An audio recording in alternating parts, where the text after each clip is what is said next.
Hello बच्चों, electrostatic में आज हम लोग स्टार्ट करेंगे कॉन्टिन्यूअस चार्ज डिस्ट्रीब्यूशन और गॉस लॉ के बारे में। अभी तक जो चीज हम लोगों ने पढ़ी थी इलेक्ट्रोस्टैटिक में, उसमें जब चार्ज की बात करते थे तो पॉइंट चार्ज की बात करते थे। मतलब हमेशा ऐसा चार्ज कंसीडर करते थे जिसका साइज नहीं होता था। कूलॉम्स लॉ अप्लाई करो या इलेक्ट्रिक फील्ड निकालो या किसी इलेक्ट्रिक फील्ड में चार्ज रखो, हमेशा ये माना करते थे कि इस चार्ज का कोई साइज नहीं है। पॉइंट चार्ज के बारे में हमेशा कंसिडरेशन होता था। अब हम लोग ये देखेंगे किसी ऐसे चार्ज की बात करेंगे जिसका शेप गिवन हो, साइज गिवन हो। जैसे इसको चार्ज कर दिया गया है, तो अब ये सिलेंड्रिकल बॉडी है, सिलेंड्रिकल चार्ज कह सकते हैं हम लोग। तो इसका शेप है, एक साइज है, इसमें चार्ज का डिस्ट्रीब्यूशन किया गया है। और कैसा चार्ज का डिस्ट्रीब्यूशन है? कॉन्टिन्यूअस चार्ज का डिस्ट्रीब्यूशन है। पूरे में चार्ज यूज किया गया है, पूरे में चार्ज प्रोवाइड किया गया है। इसी के बारे में थोड़ा डिस्कस करना है कि पहले बेसिक समझे कि चार्ज डिस्ट्रीब्यूशन कैसा होता है।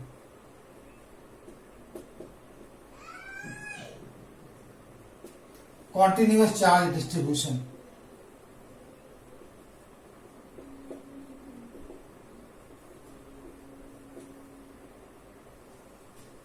अब चार्ज का डिस्ट्रीब्यूशन तीन तरह का पढ़ना हम लोगों को। There are 3 types of distribution. First one, suppose कोई स्ट्रिंग लिया या कोई वायर लिया या कोई थिन रॉड ली, उसको यूनिफॉर्मली चार्ज कर दिया। कोई थिन वायर लिया या थिन रॉड ली, उसको यूनिफॉर्मली चार्ज कर दिया, उसको बोलते हैं लीनियर चार्ज। और जो चार्ज डिस्ट्रीब्यूशन है उसको बोलते हैं लीनियर चार्ज डिस्ट्रीब्यूशन, या फिर बोल दिया जाता है लाइन चार्ज। ठीक है, एक तो ये हो गया। दूसरा, कोई प्लेन या सरफेस लिया, 2 डायमेंशनल बॉडी ली, जैसे ये बोर्ड है, इसको हमने चार्ज कर दिया, पूरे बोर्ड पर, पूरे सरफेस पर चार्ज दे दिया। तो ये जो डिस्ट्रीब्यूशन है वो सरफेस चार्ज डिस्ट्रीब्यूशन है। ठीक है, कोई सॉलिड बॉडी ली, 3 डायमेंशनल बॉडी ली, क्यूब लिया या क्यूबॉइड लिया या स्फीयर लिया, उसको चार्ज किया हमने, उसमें चार्ज का डिस्ट्रीब्यूशन किया, वो बोला जाएगा वॉल्यूम चार्ज डिस्ट्रीब्यूशन। तो 3 तरह के मेनली चार्ज डिस्ट्रीब्यूशन है, linear charge distribution, surface charge distribution and volume charge distribution. अब चार्ज यूनिफॉर्मली भी कर सकते हैं, नॉन यूनिफॉर्म चार्ज किया जा सकता है। तो अब इन्हीं के बारे में हम लोग 3 टर्म यूज करते हैं। उन तीनों टर्म के बारे में डिटेल्स पढ़ना है। तो नंबर 1 होता है लीनियर चार्ज डेंसिटी।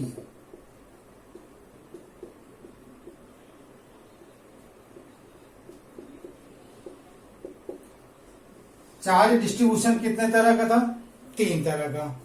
तो 3 तरह की चार्ज डेंसिटी भी यूज करते हैं हम लोग। Linear charge density, surface charge density and volume charge density.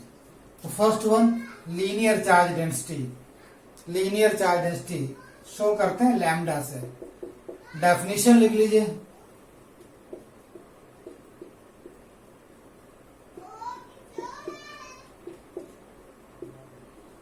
The amount of charge per unit length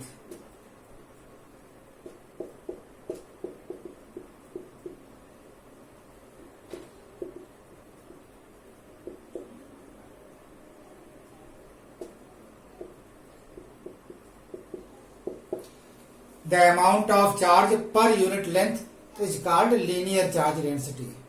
lambda से रिप्रेजेंट करते हैं। अब लीनियर चार्ज डेंसिटी, चार्ज का डिस्ट्रीब्यूशन लीनियर है, 2 तरह का हो सकता है। यूनिफॉर्मली चार्ज हो सकता है और नॉन यूनिफॉर्मली चार्ज हो सकता है। जब यूनिफॉर्मली चार्ज होगा तो हर जगह, हर पॉइंट पर लीनियर चार्ज डेंसिटी सेम होगी। फार्मूला बन जाएगा जैसे डेफिनेशन है वैसे। The amount of charge per unit length, the amount of charge per unit length, Q upon L, जिसके लिए यूनिट बोलते हैं उसी से डिवाइड कर देते हैं। This is called linear charge density. ये हर जगह यूज कर सकते हो। जिसकी यूनिट क्या हो जाएगी? कूलम पर metre.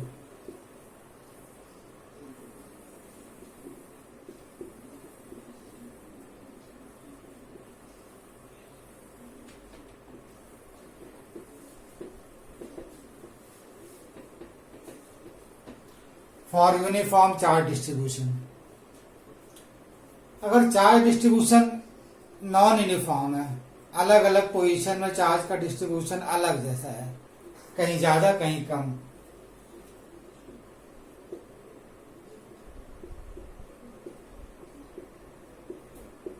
For non uniform distribution, for non uniform distribution lambda use करते हैं d Q by d l. D Q by d l differential coefficient of q with respect to l. Suppose कर लो ये कोई wire है, अब इसको charge किया तुमने, बट कैसा चार्ज किया? नॉन यूनिफॉर्मली चार्ज डिस्ट्रीब्यूशन है।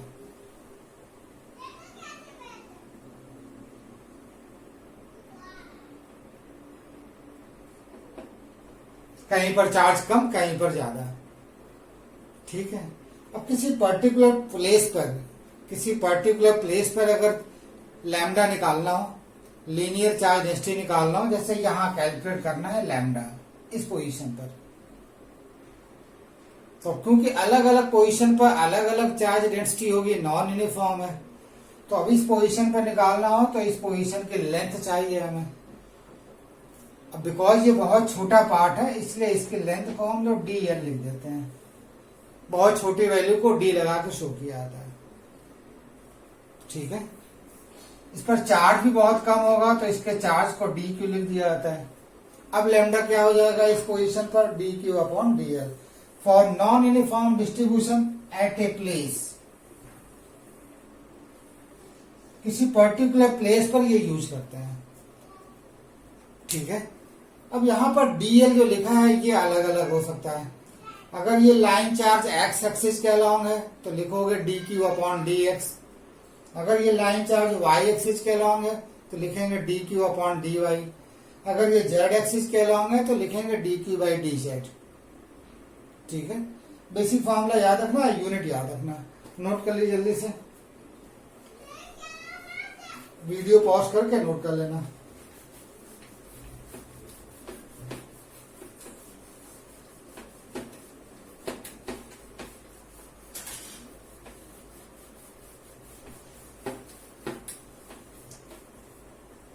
Second one, surface charge density. Surface charge density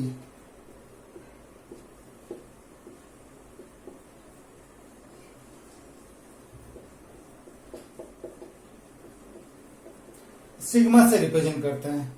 definition वैसे ही है, बस यहां पर किसी प्लेन को या किसी सरफेस को चार्ज प्रोवाइड किया गया है, चार्ज का डिस्ट्रीब्यूशन हुआ है।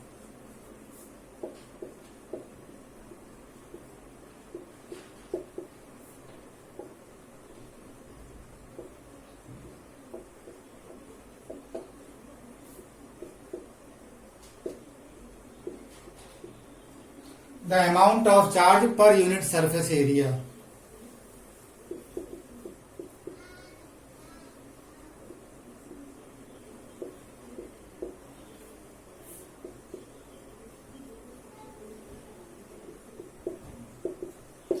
The amount of charge per unit surface area is called surface charge density.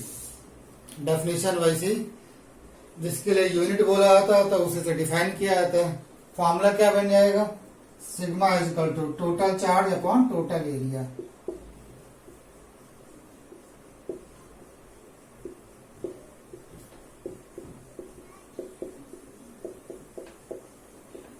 Unit coulomb पर metre square.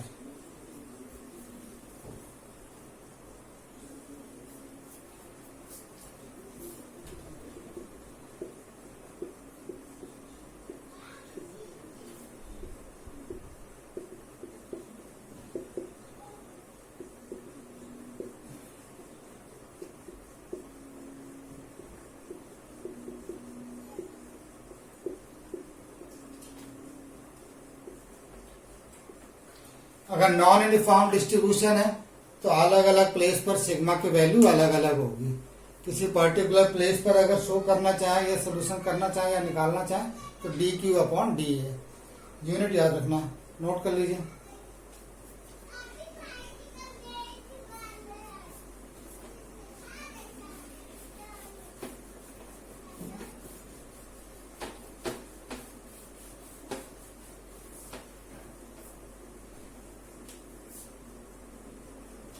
Number third, volume charge density.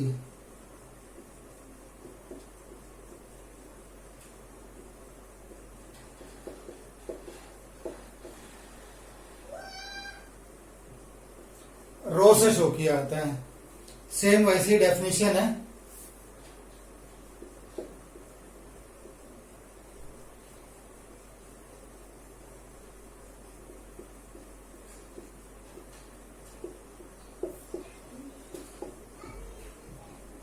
The amount of charge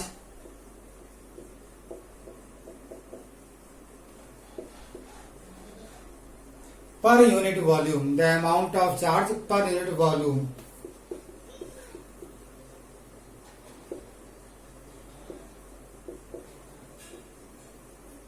is called volume charge density.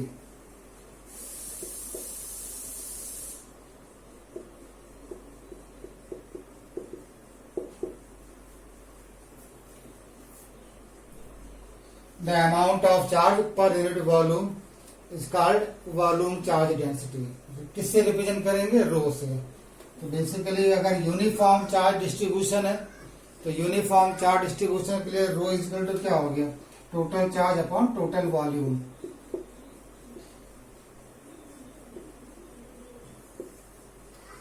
Charge upon volume. But अगर non uniform charge distribution है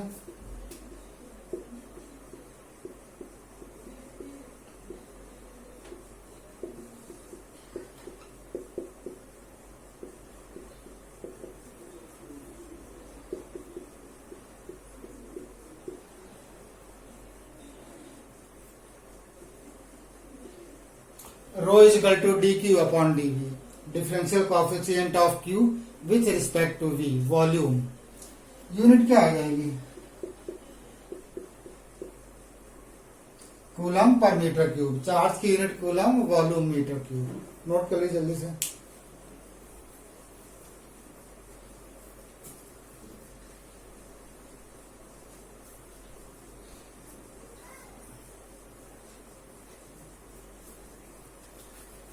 video pause करके note कर लेना।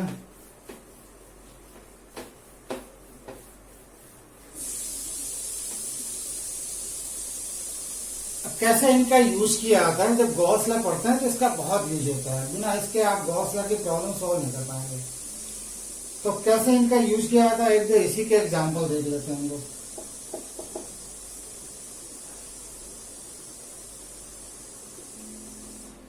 This is X axis and Y axis. कोई line charge है इस तरह से,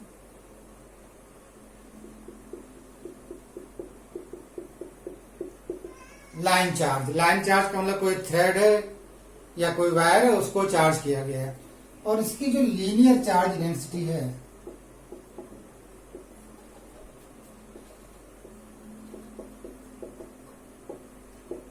ये वेरिएबल है। जो लीनियर चार्ज डेंसिटी है ये वेरिएबल है। और कितनी है? 1 + 2x कूलम पर metre, where x is the distance from origin। मतलब जैसे जैसे आप x की वैल्यू बढ़ाते जाओगे, जैसे जैसे आगे बढ़ते जाएंगे, वैसे वैसे लैम्डा की वैल्यू चेंज होती जाएगी। तो लैम्डा की वैल्यू चेंज होती जाएगी, लैम्डा इंक्रीज करता जाएगा। इसका मतलब डिस्ट्रीब्यूशन कैसा है? नॉन यूनिफॉर्म डिस्ट्रीब्यूशन है। क्या फाइंड करना है हमें?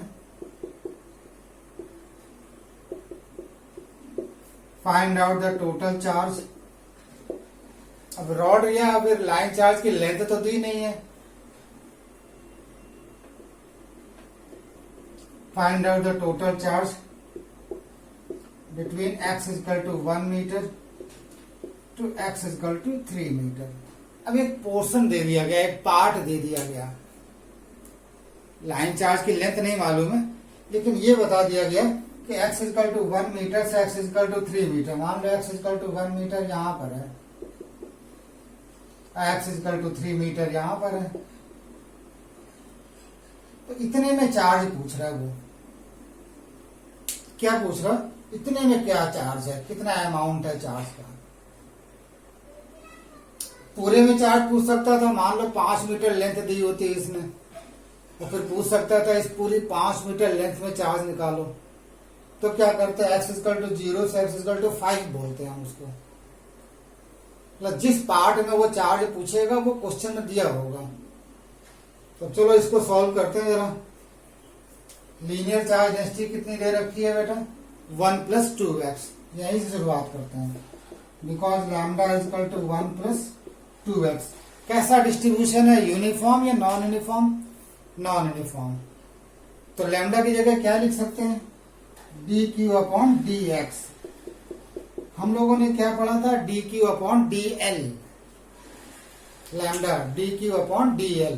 बट बताया था ना कि x एक्सिस के अलावा अगर लेंथ है तो dl की जगह dx, y एक्सिस के अलावा अगर लेंथ है तो dl की जगह dy, z एक्सिस के अलावा अगर लेंथ है तो dl की जगह dz। ये x एक्सिस के अलावा है, लेंथ किधर, x एक्सिस के अलावा, तो क्या लिखेंगे, dl की जगह dx। क्रॉस मल्टीप्लिकेशन कर लो, क्यों निकालना है।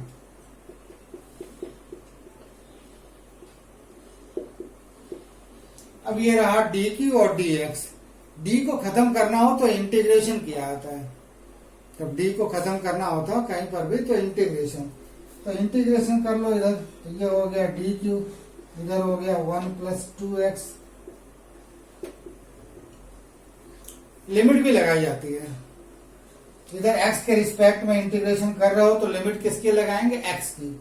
क्या है लिमिट x की, 1, और इधर क्या है 3। तो लिमिट हो गई x equal to 1 to x equal to 3। ठीक है, इधर लगाने की जरूरत नहीं। लगाना भी चाहोगे तो आप q1 लिखोगे या q2 लिखोगे। फिर 1 का इंटीग्रेशन x के रिस्पेक्ट में x हो जाता है, q के रिस्पेक्ट में q हो जाएगा। फिर हायर लिमिट लोअर लिमिट लगा करोगे तो q2 - q1 निकलेगा, उसको डेल्टा q लिख सकते हैं।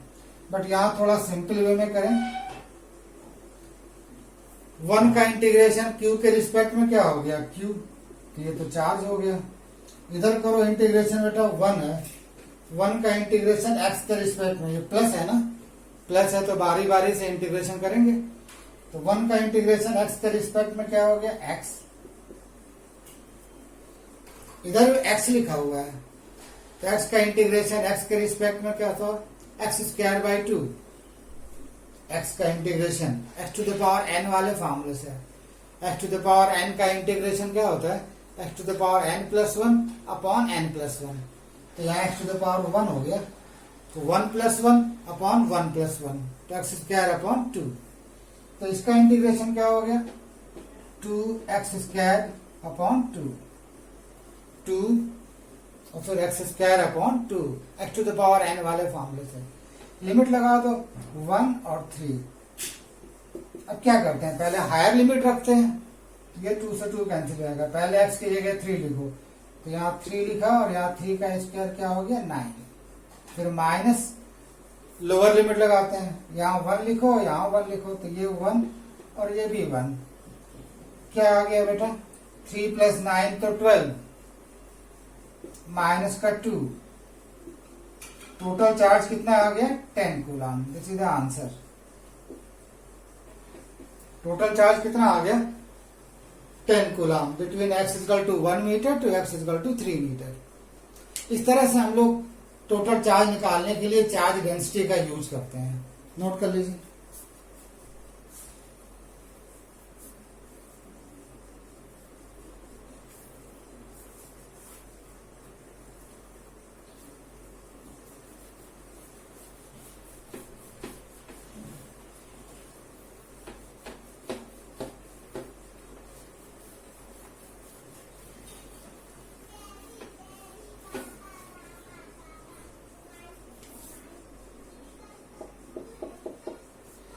एक एग्जांपल और सिंपल सा,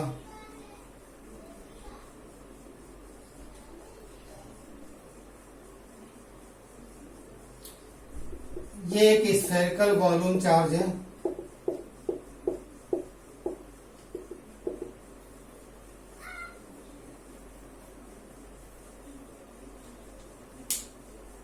स्फेरिकल वॉल्यूम चार्ज बोलते हैं। इसको ऐसे समझ सकते हो आप, जैसे स्फेरिकल बैलून होता है, स्फेरिकल बैलून गुब्बारा, उसमें हम लोग हवा भरते हैं, हवा ने भर के बहुत सारे चार्ज भर दिए, तो वो चार्ज उसके पूरे वॉल्यूम में होगा। तो बोला जाएगा स्फेरिकल वॉल्यूम चार्ज। ठीक है। सिलेंड्रिकल वॉल्यूम, सिलेंड्रिकल बैलून भी देखा होगा।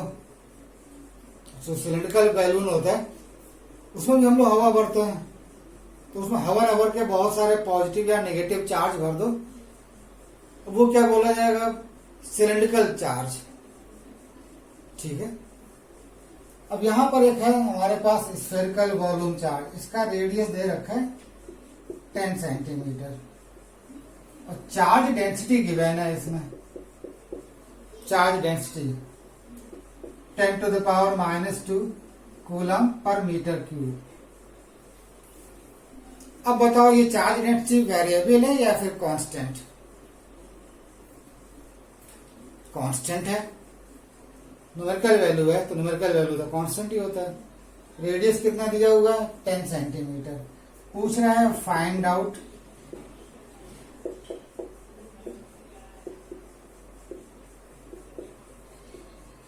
The total charge in sphere. कह रहा है इस स्फेयर में टोटल चार्ज फाइंड आउट करो। तो बहुत इजी है, कोई वेरिएशन नहीं है, नॉन यूनिफॉर्म नहीं है, यूनिफॉर्म है। तो टोटल चार्ज पूछ रहा है, फार्मूला क्या लगाएंगे? Rho is equal to, formula पढ़ा था Q upon V।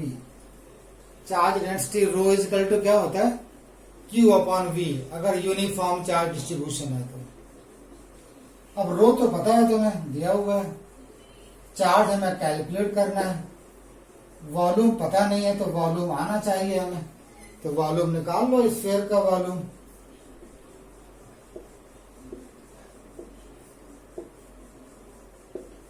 Volume of sphere क्या होता है? 4/3 पाई आर क्यूब। 4/3 पाई आर कितना बेटा? 10 सेंटीमीटर। 10 सेंटीमीटर मीटर में कन्वर्ट करो 0.1 मीटर, फिर इसका होल क्यूब। सिंप्लीफाई कर लो, v इक्वल टू क्या आ गया? 4/3 पाई 0.1 मतलब 10⁻⁻1 का क्यूब करोगे 10⁻⁻3, यह आ गया वॉल्यूम।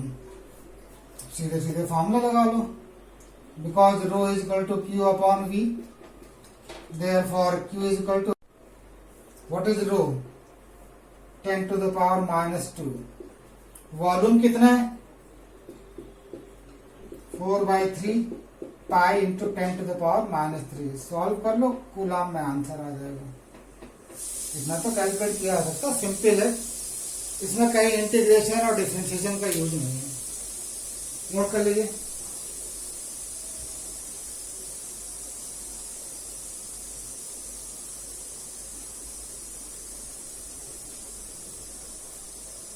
ओके।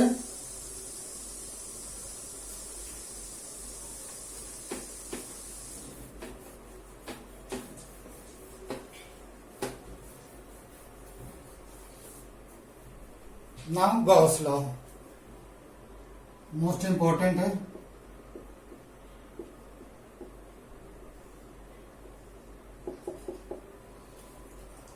सुनिए पहले लॉ क्या होता है और कैसे अप्लाई करते हैं।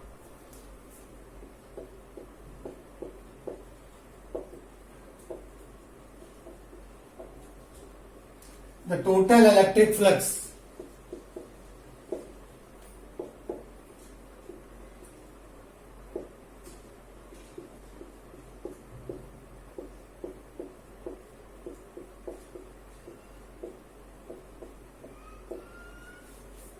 the total electric flux through a closed body or you can say closed surface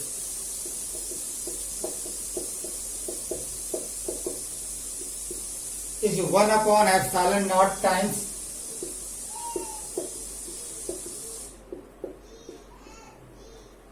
of total charge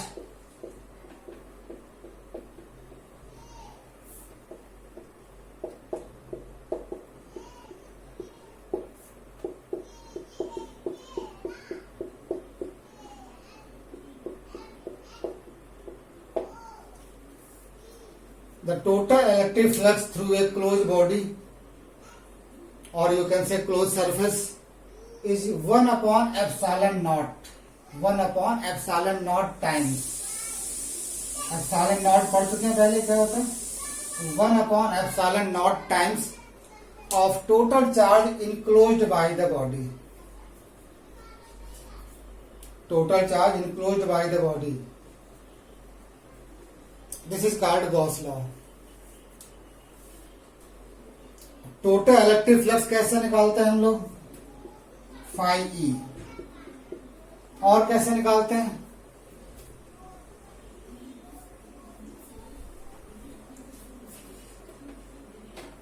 ये पढ़ा होगा E इंटू डेल्टा ए या फिर E डॉट डी ए। अब सुनो ध्यान से जरा, जैसे मान लो कोई क्लोज बॉडी है, हम लोगों ने जो इलेक्ट्रिक फ्लक्स का फॉर्मूला पढ़ा था phi E is equal to E into A into cos theta. लेकिन ये फॉर्मूला तब था जब कोई सरफेस या प्लेन सरफेस या केवल एक ओपन सरफेस किसी इलेक्ट्रिक फील्ड में रखा हो, तब फॉर्मूला यूज करते हैं। तो phi is equal to E A cos theta. इसका वेक्टर फॉर्म भी पढ़ाया गया था, vector E dot vector A, vector E dot vector ए।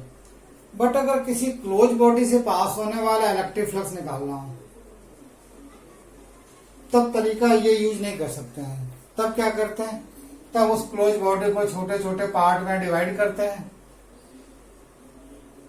सुन लो, इसका यूज बहुत सारा होगा, फिर वो आगे भी समझ में आएगा। ये छोटे छोटे पार्ट में डिवाइड करते हैं, ऐसे ही एक छोटा पार्ट एज्यूम कर लेते हैं। अब छोटा पार्ट एज्यूम किया तो उसका एरिया क्या हो गया? D A. ठीक है।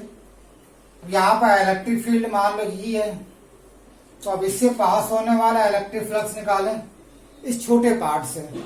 इस छोटे पार्ट से पास होने वाला इलेक्ट्रिक फ्लक्स निकालें तो वेक्टर फॉर्म यही लिखोगे ना, vector E dot vector D A, ऐसे ही। बट ये पूरे प्लेन या पूरे सरफेस से होता था, और ये कहां से है? छोटे पार्ट से। तो एक छोटे पार्ट से पास होने वाला इलेक्ट्रिक फ्लक्स ये हो गया। बट हमें तो पूरी बॉडी से पास होने वाला फ्लक्स निकालना है, तो क्या करना चाहिए? ऐसे ही और भी छोटे छोटे पार्ट लें और उन सबसे पास होने वाला इलेक्ट्रिक फ्लक्स निकालो, ऐसे ही आएगा। एक छोटे पार्ट से पास होने वाला इलेक्ट्रिक फ्लक्स ये है, ऐसे ही और भी छोटे छोटे पार्ट लें इस पूरी बॉडी में और उससे पास होने वाला इलेक्ट्रिक फ्लक्स निकालो, इसी शेप में आएगा, इसी फॉर्म में आएगा। और फिर टोटल फ्लक्स निकालने के लिए उन सबको आपस में ऐड कर दें, अलजेब्रिक सम। ऐड करने का मतलब क्या होता है? इंटीग्रेशन कर दें। अब क्लोज बॉडी का इंटीग्रेशन जब किया जाता है तो एक स्फीयर बना लेते हैं, सर्कल बना लेते हैं। यहाँ पर इसको बोलते हैं सरफेस इंटीग्रेशन। जब केवल ऐसे साइन बनाते हो तो ये होता है लाइन इंटीग्रेशन, और ऐसे बना दिया तो क्या बन गया? सरफेस इंटीग्रेशन, मतलब होल सरफेस का। तो ये भी टोटल फ्लक्स हुआ थ्रू ए क्लोज बॉडी। तो थ्रू ए क्लोज बॉडी, किसी क्लोज बॉडी से पास होने वाला टोटल इलेक्ट्रिक फ्लक्स और कैसे निकाल सकते हैं? Vector E dot vector D A और इसका इंटीग्रेशन। ठीक है। और गॉस लॉ क्या बोलता है कि किसी क्लोज बॉडी से पास होने वाला टोटल इलेक्ट्रिक फ्लक्स कितना है? उस क्लोज बॉडी के अंदर जितना चार्ज होगा वो total charge enclosed by the body. Sigma का मतलब टोटल, इन का मतलब इनसाइड द बॉडी, और क्यू का मतलब charge. Total charge enclosed by the body divided by epsilon naught, one by epsilon naught, तो अपॉन हो गया ये। तो गॉस लॉ क्या कहता है कि total electric flux through a close body, total electric flux through a close body is one by epsilon naught times of total charge enclosed by the body. Sigma का मतलब टोटल, क्यू का मतलब चार्ज, इन का मतलब inside the surface, inside the body, inside the close surface. और इसी को और कैसे शो करते हैं? Integration of vector E dot vector D A. ये सर्कल क्या शो करता है? Surface integration. हम लोग जो इंटीग्रेशन पढ़ते हैं एक तो वो लाइन इंटीग्रेशन, 3 तरह का इंटीग्रेशन भी होता है, लाइन इंटीग्रेशन, सरफेस इंटीग्रेशन और वॉल्यूम इंटीग्रेशन। ज्यादा उसके बारे में डिस्कस नहीं करना, ये फॉर्मूला याद रखना है, Gauss law.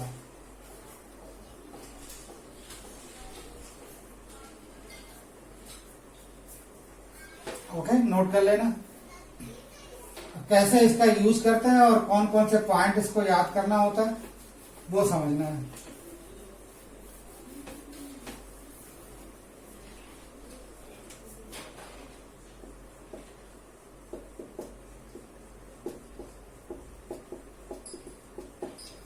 some important points. Number 1,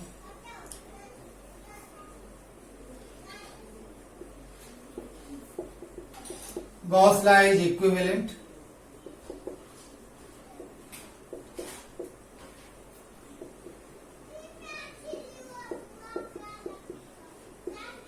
Gauss law is equivalent to Coulomb's law. Gauss law के हेल्प से कूलॉम्स लॉ वेरीफाई किया जा सकता, प्रूफ किया जा सकता, दोनों एक दूसरे के इक्विवेलेंट होते हैं.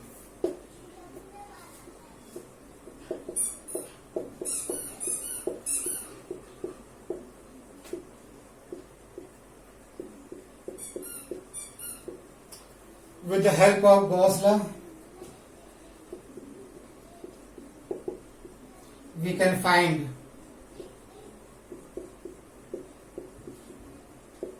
electric flux,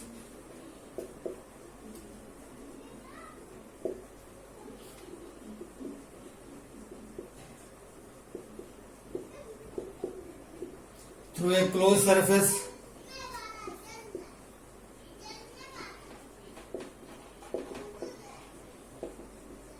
and electric field. Electric field भी निकाल सकते हैं, इलेक्ट्रिक फ्लक्स निकाल सकते हैं और इलेक्ट्रिक फील्ड भी निकाल सकते हैं. इसी में एक टर्म यूज करते हैं Gaussian surface.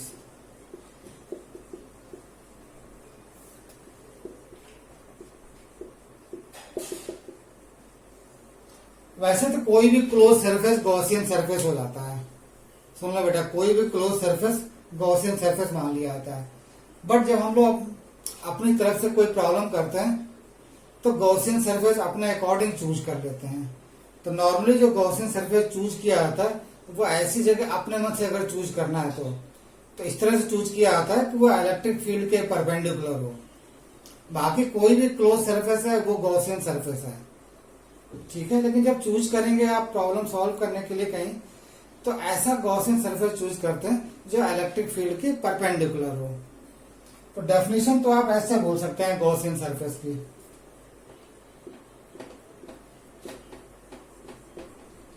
Any closed surface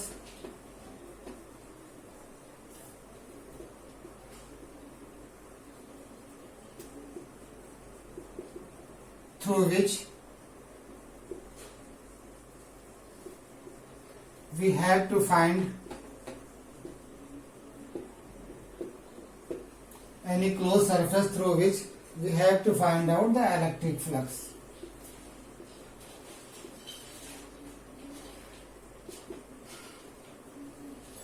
Any closed surface through which we have to find out electric flux.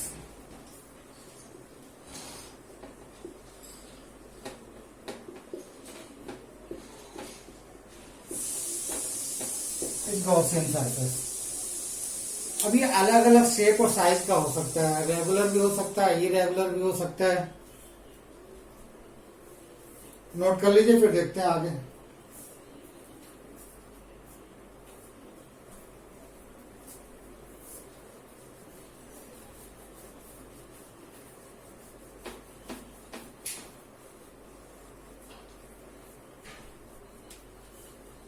ये गॉसियन सरफेस कैसा हो सकता है? It can be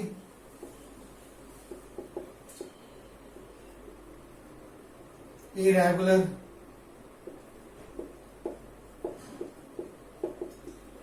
spherical, cylindrical, etc. Gaussian surface can be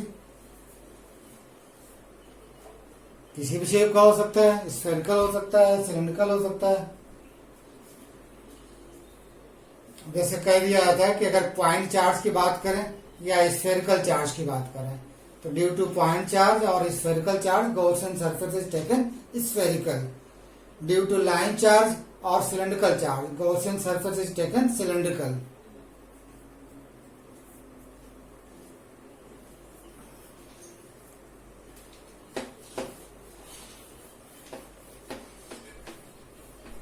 ये note कर लेना कि पॉइंट चार्ज के कारण गॉसियन सरफेस कैसा लिया जाता है? स्फेरिकल. लाइन चार्ज या सिलिंड्रिकल चार्ज के कारण कैसा? सिलिंड्रिकल. लास्ट है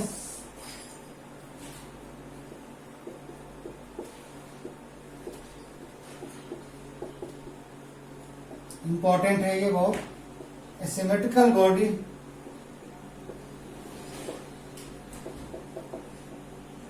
having an identical faces,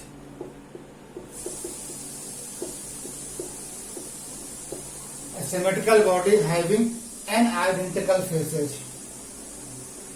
symmetrical body सभी तरफ देखने पर एक जैसे दिखाई दे, जैसे क्यूब। क्यूब सिमेट्रिकल बॉडी है और कितने आइडेंटिकल फेसेज होते हैं? 6। सिलेंड्रिकल सॉरी क्यूबिकल बॉडी है, तो क्यूब में कितने आइडेंटिकल फेसेज होते हैं? 6। तो अगर कोई ऐसी सिमेट्रिकल बॉडी इसमें एन आइडेंटिकल फेसेज हैं, having an identical faces and a charge q is placed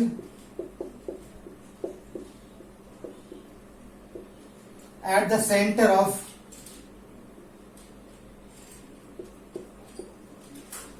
a charge q is placed at the center of body,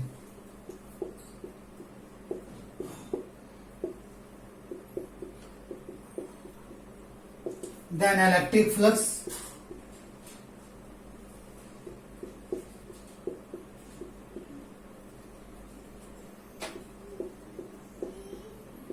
through the one phase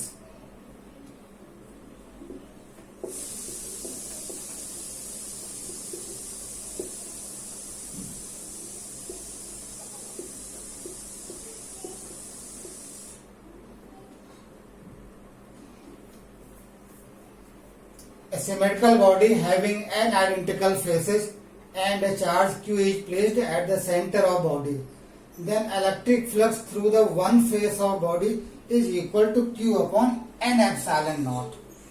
बहुत important है, जब इसका यूज करेंगे देखेंगे तो कितने बड़े बड़े क्वेश्चन जरा से 2 लाइन हो जाएंगे। तो इतने पॉइंट से आप याद करेंगे, ठीक है। अब देखते हैं एक एग्जाम्पल तो देख ही सकते हैं, जिससे कि गॉस लॉ को अप्लाई करना समझ लें हम लोग।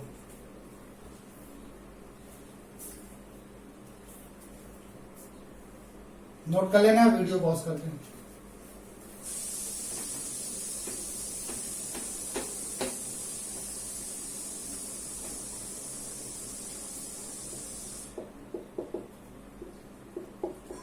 Plus Q charge minus 2q charge minus 3q charge.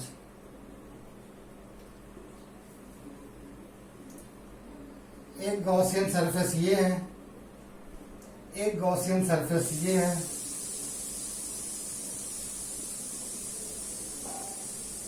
एक गॉसियन सरफेस ये है।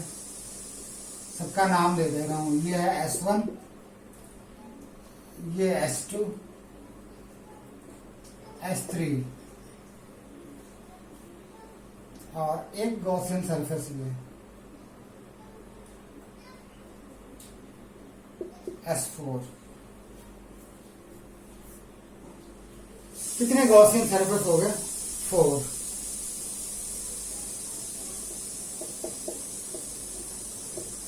गॉसियन सरफेस किसी भी शेप का हो सकता है, लेकिन जब कोई प्रॉब्लम, ये तो दिया हुआ था क्वेश्चन में, इसको गॉसियन सरफेस बोले ना बोले, केवल क्लोज सरफेस बोल दें, कोई प्रॉब्लम नहीं है।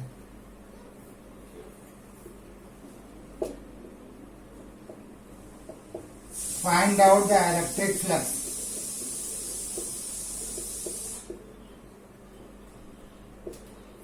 through S1, find out the electric flux through S1, S2, S3 and S4।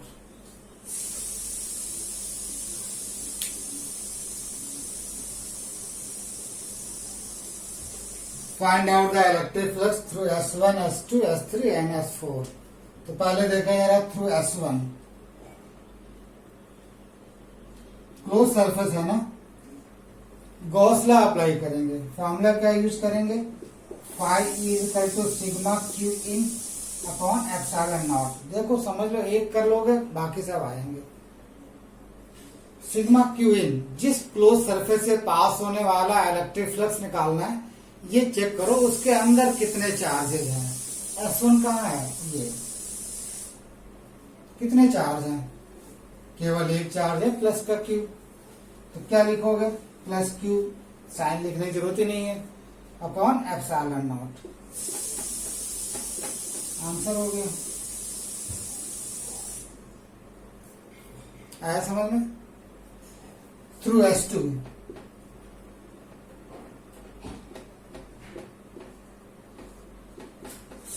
φ2 formula क्या लगाओगे? Gauss law. किसी भी क्लोज सरफेस से पास होने वाला फ्लक्स निकालना तो उसके अंदर चार्ज देखेंगे, गॉस लॉ अप्लाई करेंगे, sigma Q in upon epsilon not. बताओ जरा कहाँ S2 है? ये इसके अंदर चार्ज देखो जरा, -3q -2q -3q -2q upon epsilon not. कितना आ गया फिर? φ2 बराबर -5q upon epsilon not. This is the answer. Negative flux तो नेगेटिव भी हो सकता है, पॉजिटिव भी हो सकता है। आगे समझ में?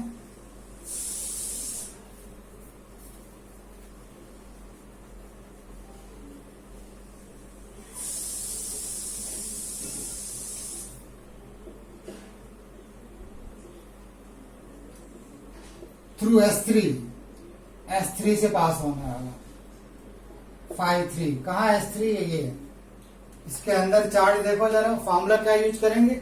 Sigma Q in upon epsilon not. अंदर चार्ज, अब ये फॉर्मूला नहीं लिख रहे हैं। इसके अंदर चार्ज कितना है? +q और -3q। तो +q -3q upon epsilon not. कितना आ गया? φ3 q -3q -2q upon epsilon not. This is the answer.